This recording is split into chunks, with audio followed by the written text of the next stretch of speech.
kapwa ko mananalabay, manalabas, manunuklas. Ito na naman tayo sa ating video regarding Wi-Fi. So nakita ko itong article na to and siyempre gusto kong i-share sa inyo yung article. Hindi ko man siguro babasahin yung buo pero dadaan na natin yung mga points. And then we would comment regarding a Wi-Fi 5 router, Wi-Fi 6 and Wi-Fi 7. Sabi na natin Wi-Fi 6E. Okay. So, una sa lahat, sabi niya meron daw siyang limang rason bakit hindi niya kailangan mag-switch sa Wi-Fi 6 or Wi-Fi 7. Pero mamaya pag-usapan natin isa't isa. So, pinakauna niyang rason is enough naman na nakukuha niyang coverage sa bahay. Which is true. Ay, kung yung router mo naman, yung modem ISP, which is most of the time, ang modem router galing sa internet provider mo ay hindi ganun kalakasan, pero kung kaya naman niya cover yung bahay, hindi mo na kailangan bumili ng router na pampa-extend ng range, di ba? And so you need to know yung capacity ng bahay mo, kung gano'ng kalaki bahay mo, gano'ng kalaki yung range ng router, kung abot naman halos lahat ng sulok-sulok, hindi naman masyado maraming pader, then wala problema, di ba? Kasi minsan ang positioning ng router, yun yung kailangan hindi mo naman pwede ilagay sa gitna yung router kung hindi naman doon malapit yung linya nung yung junction box nung internet provider mo, di ba? So maraming factor, positioning ng router mo, gano'ng kalaki yung bahay, gano'ng karaming pader, drywall ba, concrete wall ba, salamin ba, metal ba, and so on and so forth. So range, pag sinabi natin range, hindi lang siya basta okay gano'ng kalawak, hindi. Yung mga interferences, yung mga devices, yung tubig, electronics, madami. So, pero bottom line, range. Abot ba bawat sulok ng bahay mo? Diba? So, kung Wi-Fi 5, abot naman, di wala problema. Kung kailangan mo mag-increase, sige, increase mo. Diba? O high-end na Wi-Fi 5 kung gusto mo. Pero kung bibili ka na lang din ng high-end na Wi-Fi 5, bumili ka na lang ng mid-tier na Wi-Fi 6. Diba? Kung ganun pala, bibili na rin lang din ako ng Wi-Fi 7. Actually, mamaya daanan natin yan. Pero masasabi ko lang, hindi, para sa akin lang naman hindi pa rin sulit bumili ng Wi-Fi 7 na router. Lalo na kung wala namang Wi-Fi 7 na device. Diba? Para sa akin lang naman. Lalo na kung hindi ka naman lalagpas ng 1 gigabit or 1 gig na internet speed. Kung nasa around 500 Mbps lang naman yung internet speed nyo sa bahay, in which case dito sinabi niya 200 lang kasi daw yung speed niya sa bahay, so kailangan umakyat, diba? Pero kung nasa around 500, Wi-Fi 6 router is enough. Pero again, coverage, okay? Pwede ka naman mag high-end na Wi-Fi 5, aabot naman natin ng at least 300 Mbps yun. Pero kung nasa 500 Mbps ka, mag Wi-Fi 6 ka na lang, mid-tier. Tapos yes, range pa rin. Yun talaga yun, range. Abot ba ng range? Diba? Unang point. Pangalawa, yun na yung napag-usapan natin kanina. Yung internet speed mo, yung mismong binabayaran mo buwan-buwan, ganun ba kabilis? Tapos kung gano'n kabilis, ang titignan mo next, yung capacity mismo ng router. Ano ba yung kaya niyang speed? Ano ba yung maximum speed niya per band? Hindi yung maximum speed na buo Kasi minsan sa mga kahon nila, which is may video ko doon, napaliwanag ko rin sa mga ilang video ko, hindi totoo yung max speed na tinutukan niya. Totoo siya cumulated speed or combined speed. Pero max speed per band. Kaya nga minsan nakakonect ka sa 2.4, diba? 3 kasi kalsada niyan Yung ngayon 3 na. Pero dati, sa Wi-Fi 5, 2 lang. Wi-Fi 6, 2 lang. Pag abot ng 6E saka 7, 3 na yung kalsada. So, kung Wi-Fi 6 at Wi-Fi 5 ka lang naman, yung 5 GHz, yun yung kung ano yung binabayaran mo, doon po marireceive. Doon mo makikita, okay, ganun pala kabilis.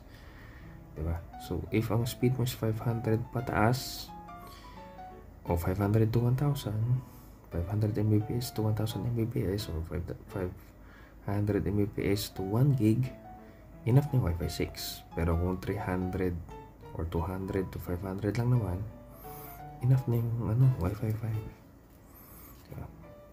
And syempre, naluluma din yan. Kailangan mo din i-maintain, kailangan mo din lagaan. Linisin mo buwan-buwan na hindi siya masyadong malikabukan. Hindi siya lagi mag-overheat. Pagpahingahin mo rin, i-restart mo din from time to time. Talagang mamaigi. Pero yun, hindi mo pa naman kailangan mag-upgrade. Enough naman yung speed para sa'yo. Konti lang naman kayo sa bahay. Wala naman masyadong nag-aagawan na devices dun sa speed. Di ba? Isa ka na naman sa bahay, dalawa lang kayo sa bahay. O enough na yung speed mo. Pero kung like 10 kayo sa bahay o 20 yung devices mo, ibang usapan na yun. Kailangan mo mag-akyat. Di ba? Pero yun. In this case, sabi ko nga, Wi-Fi 7 di pa masyadong kasi ang Wi-Fi 7 kaya niya more than 1 gig. Mahal ng 1 gig na internet plan per month. Well, by God's grace, pinabayaran ko 1 gig.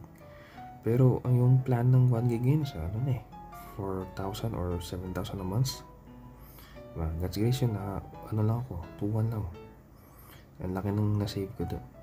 But still, kailangan mo bayad ng early buwan-buwan. Matutuwa sa'yo yung internet provider. Anyway, so yeah. Enough na ba? Diba? Kung enough naman, hindi mo kailangan mag-akyat. Pangatlo, nabanggit ko na rin kanina. Wala ka naman masyadong device. Tapos, ang ilang device mo nakakonect pa via LAN cable or Ethernet line. Yung RJ45. Diba? Cat6a. Pinaka-okay. Yung stable so far. Yun na daw yung pinaka-mabilis copper-wise. Siguro in the future, iisip sila ng ibang way. Fiber optic na. Pero fiber optic ngayon medyo hindi pa siya pwedeng ma-bend. So, actually meron ng mga nabibilang fiber optic wire na pwedeng ma-bend. But, kung gusto mo talaga sobrang bilis, di ba? Fiber optic. Pero, mag-ingat ka sa bending. Kasi pag na-bend mo siya, sisira siya eh. So, ngayon, hindi ka naman gano'ng kalayuan. Malapit ka lang naman dun sa ayaw mo naman mag-wire. Or hindi pa naman yung bahay mo na naka-fiber optic o madalas tumilin doon.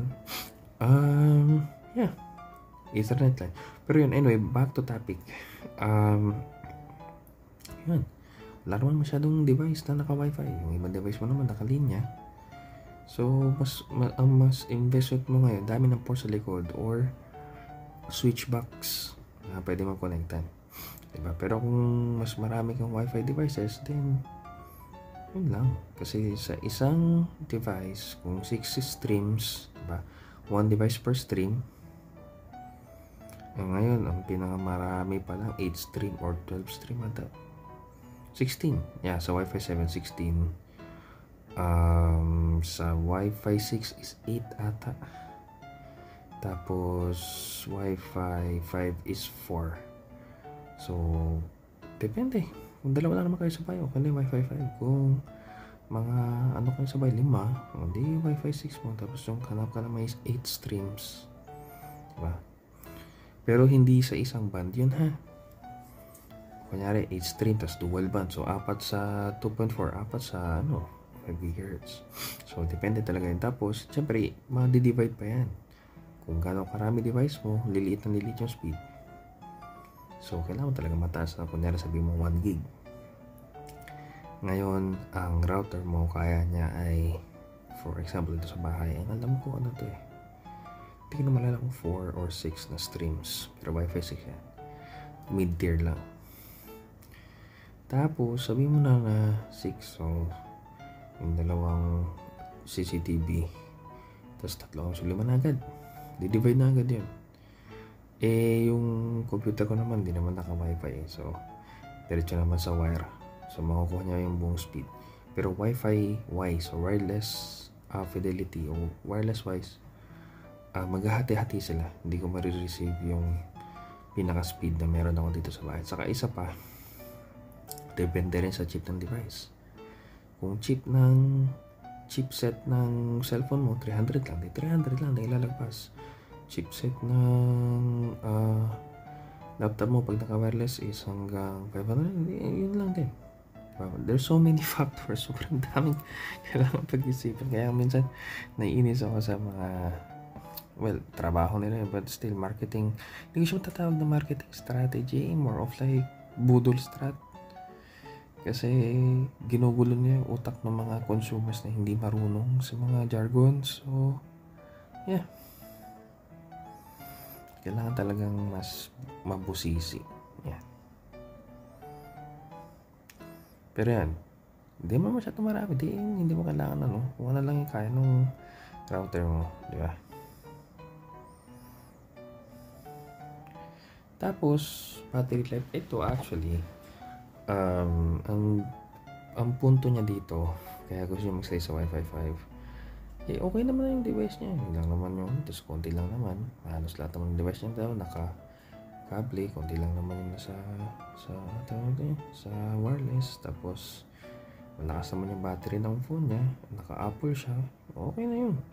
Kasi si Wi-Fi 6, nagsimula kay Wi-Fi 6 or kay Wi-Fi 6 yata yan, na hindi na battery draining masyado yung mga Wi-Fi modem. Kaya nga yung iba na naka Wi-Fi 5, inuudyok silang mag-upgrade kasi nga malakas sa battery ng phone pag nakunik ka sa Wi-Fi 5 na routers. Pero may mga phones na kasi ngayon na yung phones na mismo, mayroon silang capability na kahit nakakunik ka sa Wi-Fi, hindi sila mabilis mag-drain ng battery. Kung gano'n naman pala, kung gano'n yung device mo, gano'n yung phone mo, then yes, we can stick with Wi-Fi 5. Pero, tulad nga sabi ko, kung may Wi-Fi 6 capability naman yung device mo, kaya gusto mo naman umakyat, mid-tier ka naman, okay ka naman, then Wi-Fi 6 o Wi-Fi 6 would be fine. As long as kayang supportahan ng mga devices mo yung standard nung router. Tapos balik tayo ulit dun sa unang tatlo na una. Coverage ng bahay, budget, coverage ng bahay, yung dami ng devices na nakakonekta, tapos yung ulit yung wait lang, balikan natin. Take my memorize. Dami ng device, enough na ba yung speed, yun nga, coverage ng bahay, diba? Tapos yun, bumalik ulit tayo dun sa punto natin na Ethernet naman yung kung Ethernet lang, yung RJ45 o LAN cable, ang titignan mo dyan yung speed ng port nung mismong ISP modem. Kasi minsan yung ISP modem mo 1 gig lang naman yung port niya, bumili ka ng router na okay, maganda yung router mo 5 gig o kaya 2.5, 1 gig lang yung pinaka modem ng ISP. So pag kinabit mo yun, ganun pa rin, 1 gig pa rin makukuha mo kahit na gano'ng kalaking port yung meron doon sa kabila. Diba? So hindi mo pa rin makukuha yung capacity, mababansot pa rin siya, bottleneck pa rin siya. So kailangan mo o kaya halimbawa 2 gig nga yung port, yung device mo naman 1 gig lang yung port niya, so ganun pa rin, bansot pa din. Diba? Kung yung receiver is mas mababa yung port size o yung port capacity, speed capacity ng port dun sa nagbibigay, babansot pa din, liliit pa din. Di lang ako sure, alam ko may napanood ako na kung palaki yung speed capacity ng receiver na port, is i-increase pa rin naman yung kasi dun sa babase. So kunyari halimbawa may switch ka from 1 gig to 1 gig, tapos yung switch mo tig 2 gig, tig 2.5 gig na lahat. Paglabas niya 2. Hindi ako sure, nakalimutan ko na, may video yun but still yun yung titignan mo, yung port, kung Ethernet ka lang. Tapos yung nga sabi ko kanina, category 6 yung pinakamaganda. So yun, tsaka hindi pa niya nalagay dito, para sa akin naman one of the factor then is isa pa is yung device mo, diba? And ito nga rin, nabanggit niya rin dito, parating na rin yung Wi-Fi 8 by next year or next year So ang issue ni Wi-Fi 7 kasi ngayon, hindi lahat ng bansa pare-parehas ang regulation sa 6 GHz sa ikatlong kalsada ng internet. Tapos maraming problema ngayon. Sa Wi-Fi 8, ang gagawin nila, same lang naman sila ni Wi-Fi 7. Ang pinagkaiba lang, mas stable, mas secure, tapos mas ano siya, hindi siya power hungry. So parang Wi-Fi 6 lang, mas gagawin nilang mas okay sa battery sa devices, di ba? So calibration, ika-calibrate lang nila yung 7. So kung parehas lang naman si Wi-Fi 7 sa Wi-Fi 8, tapos more of calibrated and more secure and more stable, edi hintayin mo lang si Wi-Fi 8, di ba? Pero yet again, kailangan mo ba yung speed? Kailangan overkill ba yung range? Kailangan mo ba yung port? Yung sound support, diba? Para magbibili ka ng kotse, bibili ka ng kahit anong device actually, diba? Kailangan mo ba yung feature? Magagamit mo ba yung feature? Nagbabayad ka ng mahal, tapos 1 out of 10 lang naman yung magagamit mong feature, diba? Bumili ka ng iPhone 17 Pro Max, pang text and call mo lang naman, hindi mo gagamitin yung sayang lang, nagdukiya ka na lang, diba? O kaya bumili ka ng BMW Series 7, ipangpunta mo lang naman dyan sa tapat ng bahay mo, diba? Hindi mo man lang nagamit o laging pupunta mo, laging lupa. Actually, hindi ko alam, depende. Pag off-road mo, hindi yata pwede. Malubak, hindi yata pwede, hindi yata kaya, more of highway. Maglulubak ka na lang, yung mga pang off-road talaga, diba? So depende sa use case, depende sa gamit, depende sa range, sa madaming factors. So yun, maging mabusisi tayo pag bumibili, kasi strat-wise minsan, or marketing, sabi ko budol strategy, pupunoy ka na, ito, bili ka na, mataas yung megapixel, mataas yung screen, mataas yung specs, minsan nadali pa rin minsan kaya maganda may mga review pero minsan yung ibang reviewer kasi promodizer na, hindi na reviewer so kailangan talaga mas maraming, kaya gusto ko rin mga reviewer para matulungan yung mga bumibili na mas maitama yung paano sila bumili.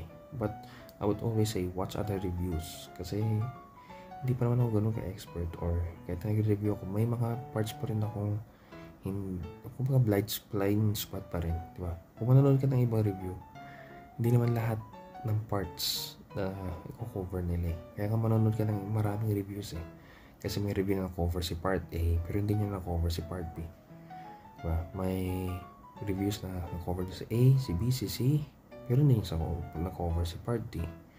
May na-cover niya, may mga review na cover niya si part A, part D, pero si B sa kasi si hindi, diba? And so on so forth. So it's a matter of research, it's a matter of checking, it's a matter of yung review din ng mga gumagamit ng phone or ng device, diba? So para sa akin, as of now, wala naman akong Wi-Fi 7 na device. Enough naman na sa akin to. Actually gusto ko din, sabi ko nga doon sa ibang mga videos ko, bala ko sana mag-upgrade, pero wala naman ako Wi-Fi 7 na device.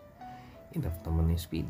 Baka nga in the future, pagtapos na yung lockdown ng internet speed, baka babaat ko konti, kasi 1 gig okay naman na.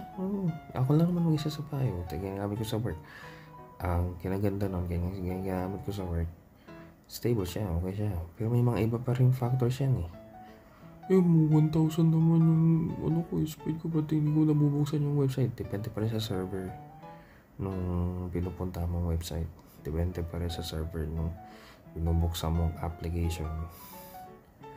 Hindi lang siya sa speed mo, diba? Yung speed is more of like gano'n siya kabilis mag-download. Kaya dalawa yung titignan mo, upload sa ka-download hindi lang download lang. Bilis nga download mo, pero upload mo piso lang. Ganun din, mahirapan ka mag-chat o mahirapan ka mag-post ng video or kasi pababa yung upload. Kailangan balance, mas maganda balance. So yun, there's a lot of factors. It's a rabbit hole. Yung iba, rabbit hole nila audiophile headsets, or yung iba rabbit hole nila is card game, or ang rabbit hole nila is PC, ganito niyan. Sa akin, rabbit hole ko router. Pero, yeah, things of this world will soon pass away. Ang pinaka mas mahalaga, yung relationship mo kay God. Kasi yun yung hindi mawawala. Yun yung pang-eternity. Diba? Hindi po lahat na namamatay pupunta langit. And kailangan po natin si Jesus. Si Jesus namatay sa cross for us to be saved. Sabi nga sa, diba? Sa salita niya, for it is by grace you have been saved through faith. Not from yourselves, it's a gift of God, not by good works, so that no one can boast. That is in Ephesians chapter 2, verse 8 to 9. Sabi din sa salita ni Lord na He is the way, the truth, and life. No one comes to the Father except through Him. That's John chapter 14, verse 6. And meron din yung verse na wala lang talaga ibang way. Si Lord lang. Diba? And sa lahat ng verses, Acts chapter 4, verse 10 to 12, Romans 6, 22, for the wages of sin is death, but the gift of God is salvation to Christ Jesus our Lord. Wala nang bang way papuntang langit. Alam ni Lord, hindi natin kaya talaga sundin lahat na sa Bible. Kaya namatay siya sa cross. Namatay si Jesus sa cross for us to be saved. And we need to accept Him as Lord and Savior for us to be saved. And ang pinaka-importante. And totoo yung pagtanggap mo sa Kanya kung may pagbabago. Diba? May repentance. Complete 180 na pagtalikod sa kasalanan. Siyempre, does not mean na perfect ka na agad. Kaya nga, constant yung pag-grow ng relationship mo with God. Constant yung changes mo. Hindi siya instant, pero nagbabago ka. The more you love God, the more yung mga desires mo, yung mga makamundo, makasalanan mong desires, unti-unti nawawala. Yes, you won't be perfect in this world. But, you'll see more kung ano talaga yung totoong may value. Masyado tayong aligaga na, sabi ng ibang tao, kailangan ko 10 bahay, 10 kunden. Actually, hindi. There's more to life than the materials in this world. And mas higit na valuable yung pang-eternity kaysa yung sa temporary. Yun lang, share ko lang. Sobrang galing lang ni Lord eh. So yes, okay, mas maganda mabusisi tayo sa binibili natin. Pero tandaan nyo, mas higit na importante yung connection mo kay God. Diba? Yun yung hindi dapat mamala. Yung internet minsan mawala yan, masisira yan, pero yung connection kay God, that's the most important connection. Well, kasama natin yung relationship mo sa ibang tao. Diba? Love God with all your heart, with all your soul, with all your mind, and with all your strength, and love your neighbor as you love yourself. Diba? Summary ng 10 Commandments. And yun din yung relationship ng God, kaya cross din. Diba? Vertical and horizontal. Kay God, tapos sa ibang tao. Okay, hanggang dito na lang. Masyadong mahaba yung video. Hindi ko alam kung papanoorin yung buo. But if you did, I pray for you. Matanggap mo si Lord. And if you did, accept Christ as Lord and Savior. Find a church to help you grow. Yung totoong may tamang doktrina ng mga simbahan. And with that as well, to really accept Him as Lord and Savior. Grow. Read the Bible. Look for a mentor na matutulungan ka mag-grow. Diba? Ang tamang doktrina, si Jesus lang daan sa langit. Diba? Hindi sa gawa mo, hindi sa simbahan, hindi sa relihiyon. Jesus is the only way to heaven. Tapos, naniwala sila sa Holy Trinity. Diba? Hindi siya 3-in-1. Yes, 3 separate persona, pero isang Diyos. Yes. 3-in-1 is not really that, but medyo mahirap siyang ipaliwanag, pero hindi siya hiwa-hiwalay. Hindi siya nag-evolve na Pokemon. Hindi. It's one God with the same characters. 3 persona. The Father who created everything. Jesus our Savior who died on the cross, nag-pay ng sins natin. Yung si Holy Spirit na kasama natin araw-araw, which is most of the time hindi siya na-emphasize, pero si Holy Spirit yung seal of salvation natin, and siya din yung tumutulong sa atin maintindihan yung word, maintindihan yung Bible, makapag-share ng gospel. Kaya diba, pinuno ng banal na spirito sila Pedro, sila Peter, yung mga apostles, bago sila nakapag-share ng gospel. Yung Acts, it's more of acts of the Holy Spirit than acts of the apostles. But yeah, Yeah. And if ever may mga tanong ka tungkol sa relationship like that, you can comment then as well. Tulungan tayo. Yung pinaka-importante sa lahat. But as we grow kay Lord, how we manage things, paano yung mga paligid natin, that would also be affected. So yun, hanggang dito na lang. Ingat lagi. And go and grow kay God.